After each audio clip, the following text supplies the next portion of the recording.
Assalamu alaikum everyone. I'm Salman Anjum at my YouTube channel, and we are talking about the topic cells, the basic unit of life. So we have been discussing multiple characteristics and properties of the cell, and now is the time to talk about a very important topic, which is to define the cell through its components, its parts. So before I explain what are different components of the cell, I can draw a cell on the whiteboard for better understanding.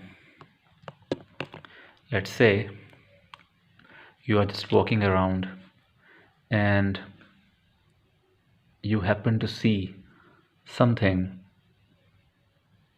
which you call as a cell. So if you go close to the cell, it looks like as if it is having the boundary, and then this boundary is quite wider. That means this boundary has created some space inside, so there must be something inside of the cell. So this boundary is basically cell boundary is called cell membrane. I can just draw this way here, cell membrane. And let's say you are touching the cell membrane, you're feeling it, how it looks like, how the way it is made, the way maybe I explained in the previous lectures. So of course we'll define in detail how cell membrane it looks like, how it is made of. But let's say you are standing here, you are holding the cell, you are feeling the cell, you're touching the cell membrane. So of course you'll feel how it looks like. And then you knock at the door of the cell and you are taking permission to go inside of the cell. And cell has given you the permission to come inside. So once you are, let's say you are inside the cell, before you were here, and now you are inside. So what you would see, of course, you would be very, very surprised to find out that inside the cell is quite wet. It has a lot of liquid inside. Just like there are big oceans on the planet Earth, exactly the same way it is filled with a liquid. And you are just swimming around in that liquid. And you would call that liquid as cytoplasm. And you are just swimming around within that liquid. So you would of course encounter a small islands, and those small islands that you would encounter while you are swimming in the ocean inside the cell, so these solid material things, which I am naming as islands just for the understanding, so basically they are called organelles. Organelles. So I would of course explain in my lecture what these organelles mean and what is the purpose. So just for the understanding, I can give you the example. I can remind you that we talked about a very important organelle, nucleus, let's say. So there are many other organelles as well. One of them is nucleus. Of course, you would be very confused this time that when I defined prokaryotes and there was no nucleus. Of course, there are other organelles present in the prokaryotes, but just for the sake of understanding, I am defining this time 3 important things that you would encounter while you are holding a cell in your hand or you're just going inside the cell. So On the outside, you will see the boundary if you're standing outside the cell, and this is named as cell membrane. You knock at the door, you go inside the cell, and you would find the liquid, and that is named as cytoplasm.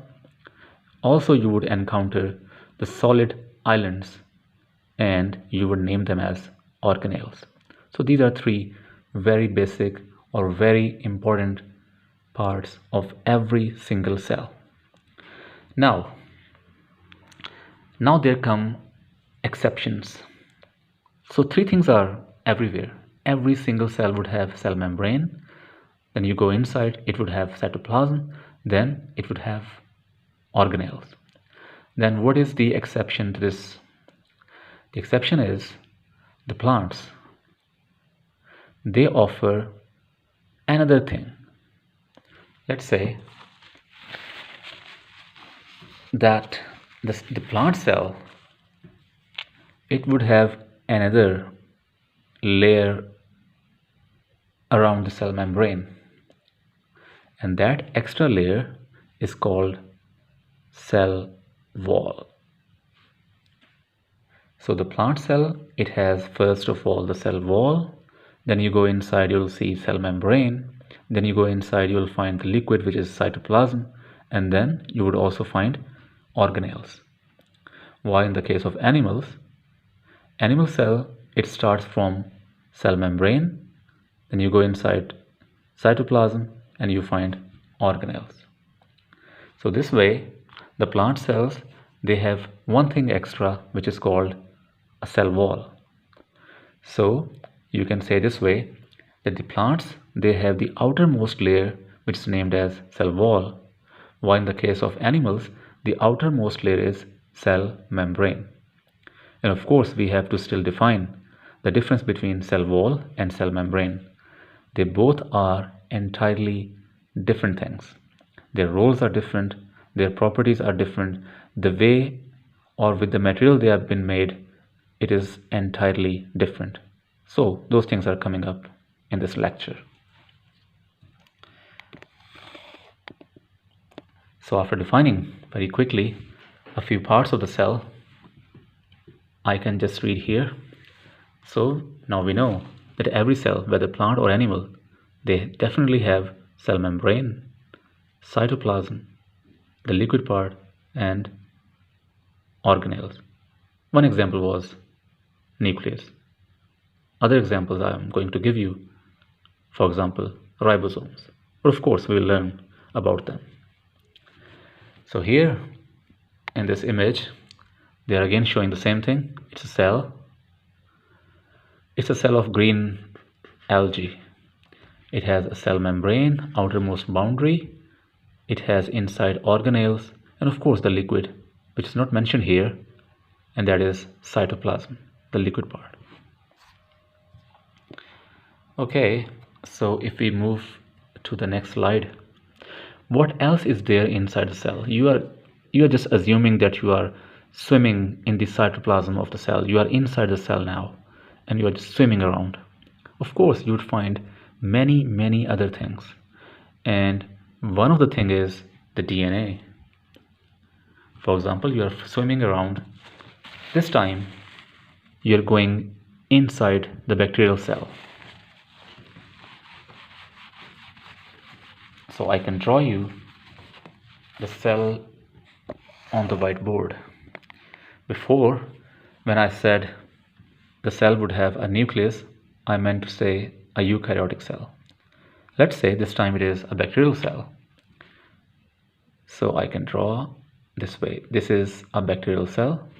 So of course, bacterial cell would have the same things like cell membrane, then the liquid, cytoplasm inside, and organelle ribosome. But it does not have nucleus, because we have already defined prokaryote and eukaryotes. So bacteria are prokaryotes, so they don't have the nucleus. But of course it has DNA inside. So DNA is present. No matter it is not present inside the nucleus, but still DNA is present inside the cell. And if you draw here a eukaryotic cell, So the eukaryotic cell again has a cell membrane. Inside it has a liquid called cytoplasm, just like in bacteria. And this also has DNA, which is bounded by a membrane, and that is the thing called nucleus. But we're just this time mentioning that the bacteria, they have DNA, the eukaryotic cell, they have DNA. So eukaryotes mean plant or animal, whatever. If they are eukaryotic cell, of course, everyone, they have DNA, but that is present inside the nucleus, while in the case of bacteria, they also have DNA that is not present inside the nucleus, but openly present inside the cell. That is why this slide is mentioning that when it is a cell, it would definitely have DNA inside. So every single cell definitely have DNA inside. Without DNA, the cell cannot exist. And DNA is of course the genetic material, and we have defined before how DNA looks like and what DNA is doing. So here they're showing they have basically drawn the DNA out of the cell, and they show that within one cell a lot of DNA can be stored. But to store this much DNA within one cell, which is quite small, you need to pack the DNA properly, and then it can be stored in the middle of the cell. Okay, so if you're inside the cell, you would find the DNA, the genetic material. Okay, so again there is a comparison what you find within a prokaryotic cell or a eukaryotic cell. So this is a prokaryotic cell, and this on the right side, the bigger one, is a eukaryotic cell. So in the prokaryotic cell, of course you would find cell membrane, just like in the eukaryotic cell. You would find inside the cytoplasm, just like in the eukaryotic cell. And you would find organelle, but there is then a difference. Which kind of organelle you would find inside a prokaryotic cell, and which kind of organelles you can find inside the eukaryotic cell. And also you would find the DNA in a prokaryotic cell, just like the DNA is present inside the nucleus of the eukaryotic cell. Okay, so which kind of organelles then are present in the prokaryote and which are present in the eukaryote? So every kind of organelle you name is present in the eukaryotic cell, while it is the only ribosome, only one kind of organelle that is present in the prokaryotic cell. So ribosome, they are also present in the eukaryotic cell, as well as the eukaryotic cell, they contain other organelles, for example nucleus, for example endoplasmic reticulum, for example mitochondria, but none of them is present in the prokaryotic cell except the ribosome. So ribosomes are the only organelle which are present in the prokaryotic cell. Of course they are present in the eukaryotic cells for sure. So these are a few detailed differences between prokaryotic cell or eukaryotic cell, but this time we are not defining a difference between prokaryotic cell or eukaryotic cell. We are trying to explain that a cell has three important things: cell membrane, cytoplasm, and organelle. But of course we can discuss in detail which kind of organelle, if you're taking the example of prokaryotic cell or eukaryotic cell. Okay, so if we move on, this is again, here they are showing the animal cell. You can, by looking at the shape of the cell, you can tell easily whether it is an animal cell or a plant cell. If cell wall is not present, that means it is the animal cell. And if cell wall is present, it is a plant cell. But of course, we are not confusing you this time with certain microorganisms. So this time we are simply stating a difference between animal cell and a plant cell. So the plant cells, they show, of course, an extra layer of protection, that is cell wall. Well, in this case, it is cell membrane. It is starting from cell membrane, as you can see. And of course, inside again, cytoplasm and multiple organelles present. Now they are mentioning here the names of the organelles. For example, in the case of eukaryotic cell, it's a nucleus. So by looking at the cell, you can also tell whether it is a eukaryotic cell or a prokaryotic cell. If it has nucleus, then it is a eukaryotic cell. If it does not have nucleus, it is not a eukaryotic cell. And again, this has other kind of organelles too. For example, Golgi complex, mitochondrion, lysosome, endoplasmic reticulum, ribosome. And as I mentioned in the previous slide, ribosome is the only organelle that is present in every cell, whether prokaryotic or eukaryotic, while all of these organelles, Golgi, nucleus, mitochondria, lysosome, endo, they all are present only in eukaryotes plus ribosome. So if we move on, so I hope to this slide you quite understand about three things: cell membrane, the liquid cell cytoplasm, and the organelles. Now we move on to the next slide, and it is talking about the cell wall. As I mentioned before, that the cell wall is the outermost layer or the extra layer present around cell membrane in the case of plants, first of all. So this creates a difference between plants and animals, first of all, in their cells actually. So that is why the plants, they look quite strong, because they have a very strong layer around their cells, which is the cell wall. As you can see here, it is defined as, it is the outermost layer, it is quite rigid, quite strong, and it provides the plant cells, or whatever the cell it is around which it is present, its job is to provide support to the cell. Of course, it is present, let's say in the case of plant cells, plants has to stay at one place throughout their life, and they have to face strong or whatever environmental changes. So they need to be very strong. They cannot just run away, or they cannot build up their homes for shelter. So that is why perhaps nature has provided them this supportive material, which is called a cell wall.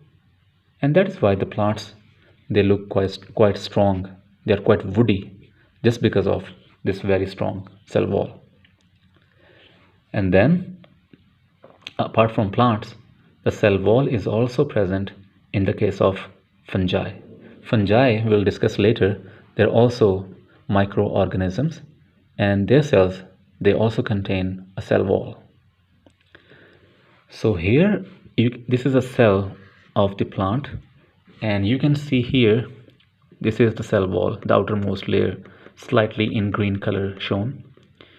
If you peel off the cell wall, inside here, you'll see the cell membrane. And then if you go inside the cell, you'll find cytoplasm, just like in the case of animal or other cells. And also you'll find different organelles. For example, ribosomes. This is a plant cell this time. On the previous slide, it was animal cell. And you can, for me, pick up certain differences between the two cells. If I ask you this way, on the previous slide, you have seen the animal cell. And on this slide, you are watching the plant cell. So which kind of differences you can pick up between two cells?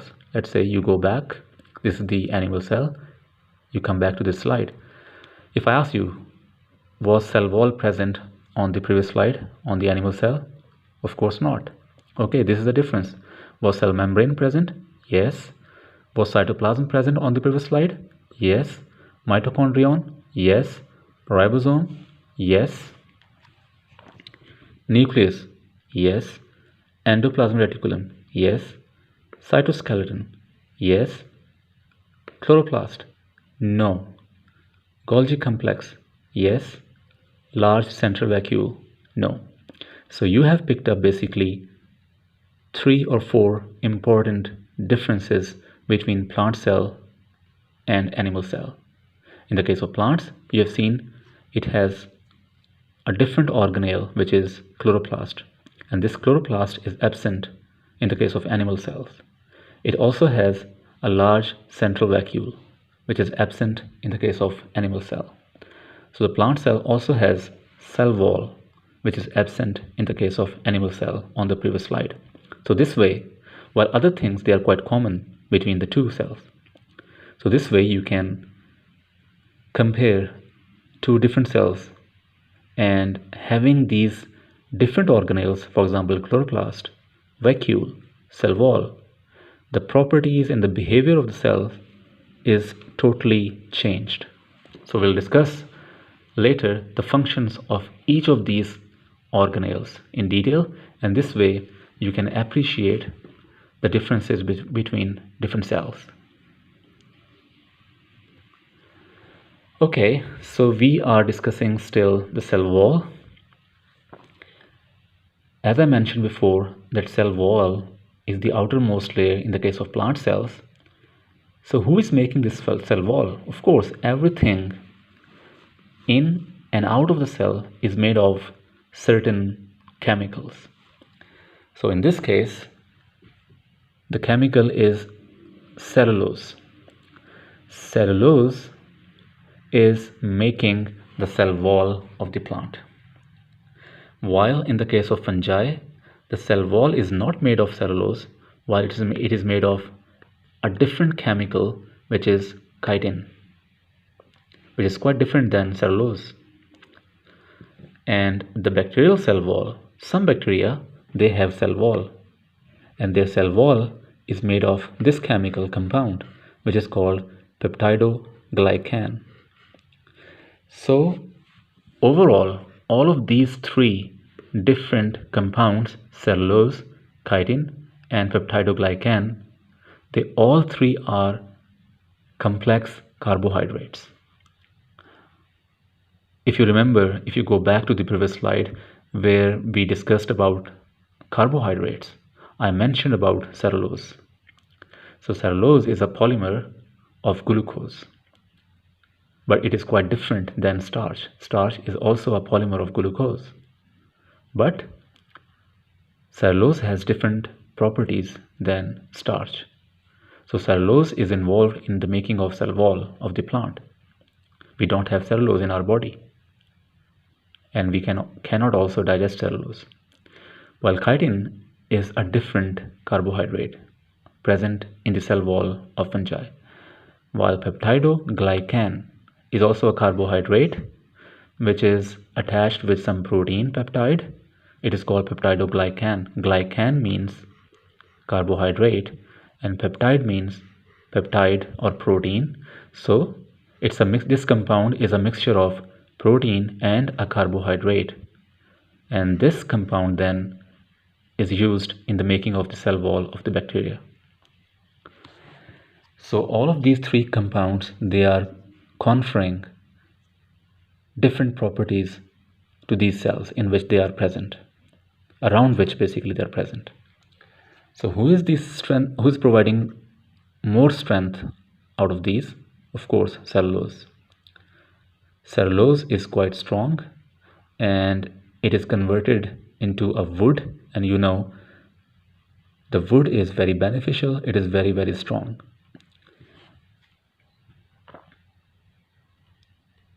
Then of course animal cells, they don't have the cell wall.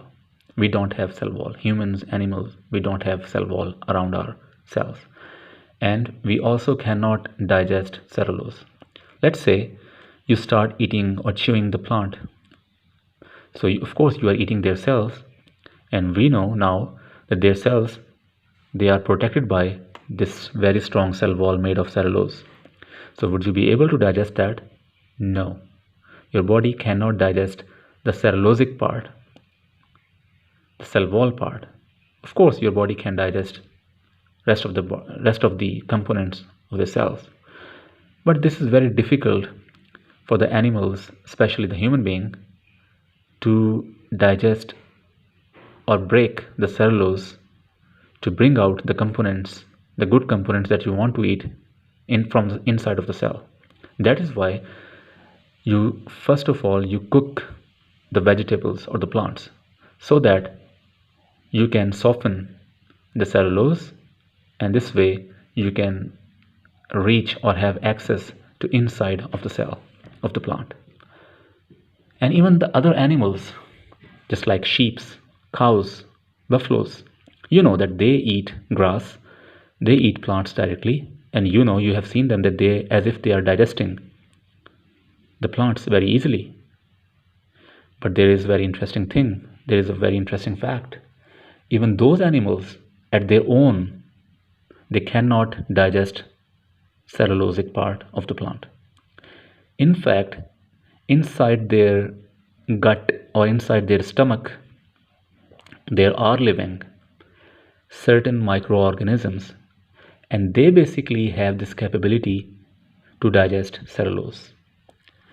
So since they are living inside their microorganism, inside their body, so they are offering them this support by digesting cellulose.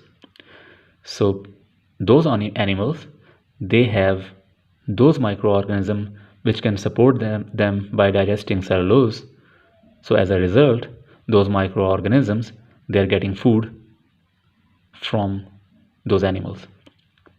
So such a kind of a relationship is called symbiotic relationship, or a win-win or good relationship between the two.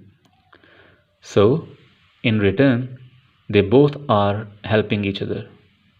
Animal, they are supporting the microbes. The microbe living inside their body, they are supporting the animal. But we don't have those microbes, so we cannot digest cellulose. The next thing is cell membrane.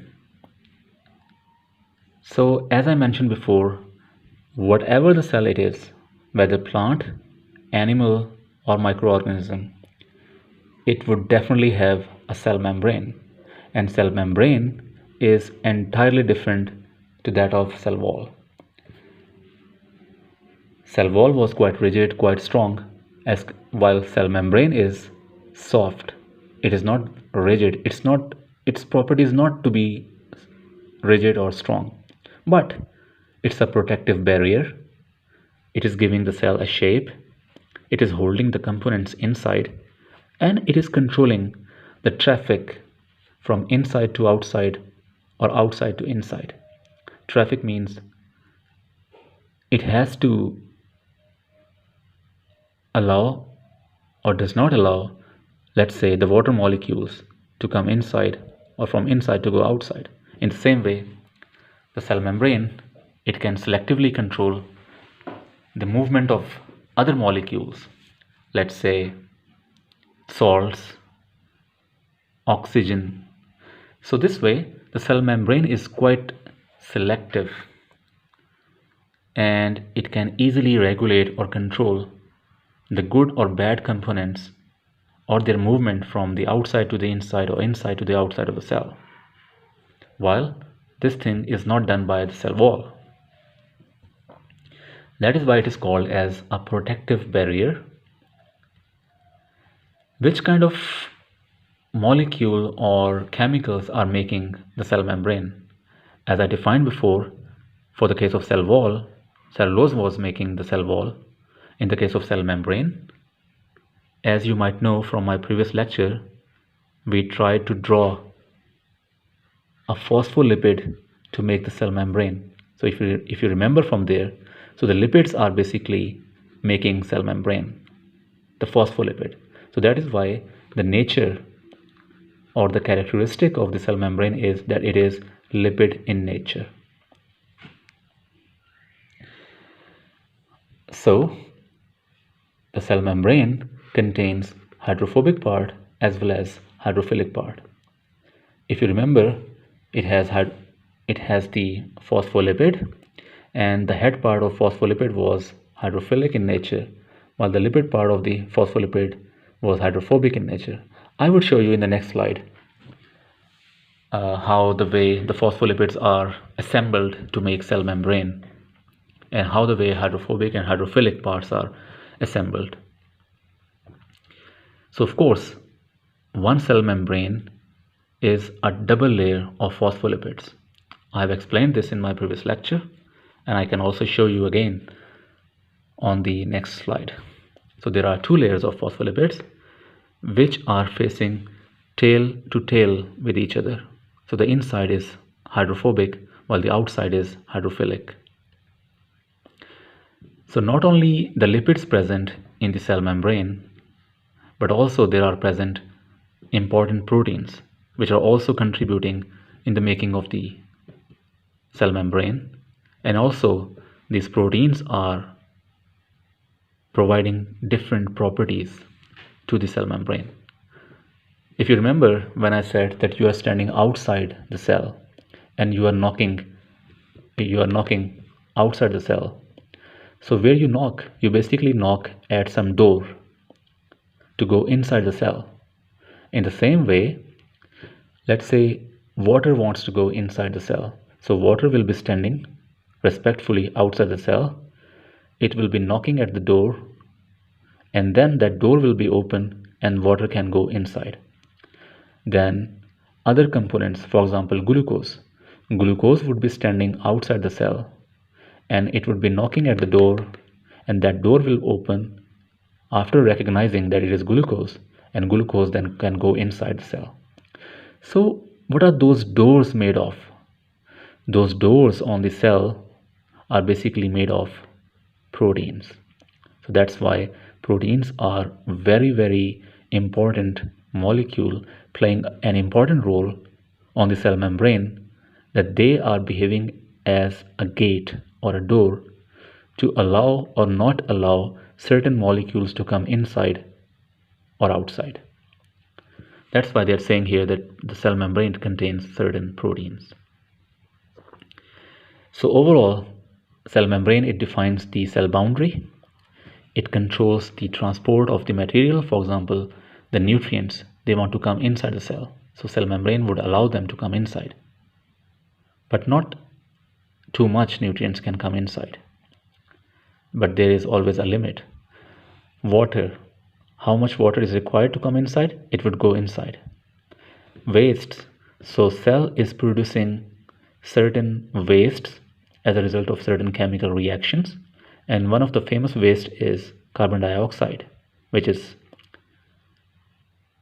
made inside the cell, and it has to go outside the body ultimately. So that means the cell, it can release out the waste from the inside to the outside. So that means the cell membrane would allow the waste to go outside the cell. So cell membrane is very selective, and it is functional all the time. It is doing something, controlling or regulating the movement of the molecules from inside to outside or outside to inside. So here, once again, a cell is shown. Regardless of this thing, whether it is an animal cell or plant cell. Let's say this is an animal cell, but this time we are just focused to see how a cell membrane is formed. So overall, you can see the cell membrane is looking like this. This is the cell membrane. It is making the outermost layer of the cell. And here in the close-up, the cell membrane looks like this. As you remember from my previous lecture, the cell membrane is made of a bilayer or two layer of phospholipids. So these individual ones are phospholipids. These two are the tails of the phospholipid, and this is the head. The balls are the heads with which two tails are attached. So this is one phospholipid. So if you keep on adding multiple phospholipids, they make one layer. Exactly the same way you have to repeat another layer, but facing opposite to each other. So these tails are facing tails. So there is a tail to tail interaction while heads are facing outside. So heads are basically made by phosphate, while these tails, which are facing each other, they are made by lipids.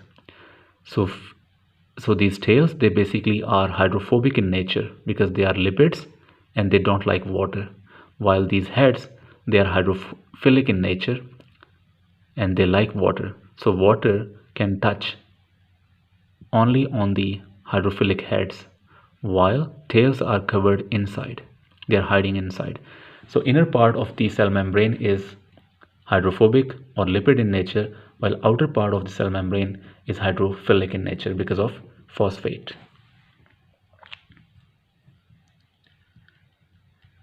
So if we move on, we are done with the properties and structure of the cell membrane quite in detail. So now we move on to another very important component which is present inside the cell, and this is called cytoskeleton. As the name is indicating, it has two parts: cyto, skeleton. Skeleton means a supportive thing. For example, we have, just like we have bones who are supporting the whole organism. Of course, it's not a bone thing inside the cell, but it has a function to support the cell. That's why it is the skeleton of the cell. And cyto means the cell. So cytoskeletal means there is a skeleton present inside the cell who is supporting the shape, proper shape of every cell. If you remember, I mentioned that every cell has its particular shape. If some cell is circular, it will remain circular. If some cell is rectangular, it will remain rectangular.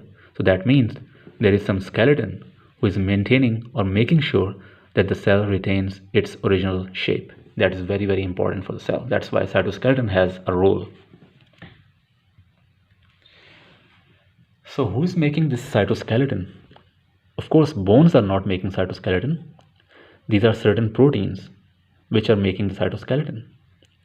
So cytoskeleton is basically a network of structural proteins. It's just like a spider web.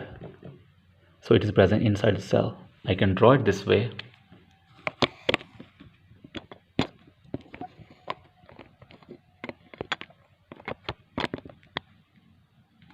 Let's say you draw a cell, and inside you draw things like this. So it's like a web inside. So since it is quite tough, so it can maintain the shape of the cell because it is extended within the whole cell. Of course, water and other components and the organelles, they are sitting inside and they are trapped in this cytoskeleton. For example, nucleus is trapped inside here. Other components are trapped this way, and only water molecules, they are moving. But the whole cell is filled with this kind of a web which is called cytoskeleton. And this web is made of certain special proteins. So it's a kind of a network. Its job is to provide support and also to protect the cell from collapsing. So if you assume or imagine that this strong network is absent from the cell, so of course cell can easily collapse. This side would collapse and touch this side. So cell can easily pinch from this side to this side, or it can lose its shape. So that's why the cytoskeleton is very, very important. And also it controls the movement of the organelles. Organelles, they cannot move that fast within the cell because they are trapped within the cytoskeleton. And how many types of proteins are present? There are 3 types of proteins present who are making this cytoskeleton. One type is a hollow tube. Second type, they are long and stringy proteins. They are stringy fibers, and these long stringy fibers with the hollow tubes, they make a mesh. They make a kind of a web inside the cell. For example, this one. They are protein fibers and they are quite messy. They are quite web-like thing. if you can clearly see here, this is the full face of the cell. From this end to this end, in blue it is the cell membrane. Cell membrane is also called plasma membrane. So from in the inside of the cell, you can see these hollow long tubes. You can also see these stringy fibers in yellow color. So this way, everything inside the cell is trapped. For example, this is the mitochondria, it is staying at this place. So this way, and cell is also retaining its shape. This is one cell who has this kind of a rectangular shape or box-like shape, let's say. So because of the network inside, the cell can retain its proper shape.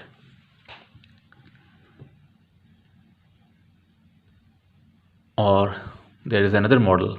So these fibrous things inside the cell, they are cytoskeleton. This is a nucleus. It is trapped at one point. It cannot move around because of this network of proteins. Right, so in this lecture we are done with 3 or 4 very important things. The first thing was cell wall we defined, as well as the cell membrane, the cytoplasm, the liquid part, the cytoskeleton, and also we talked about or mentioned at least the names of organelles. So in the next lecture we'll talk more about different organelles. So if you again have any questions, please do not hesitate to ask me. Thank you very much.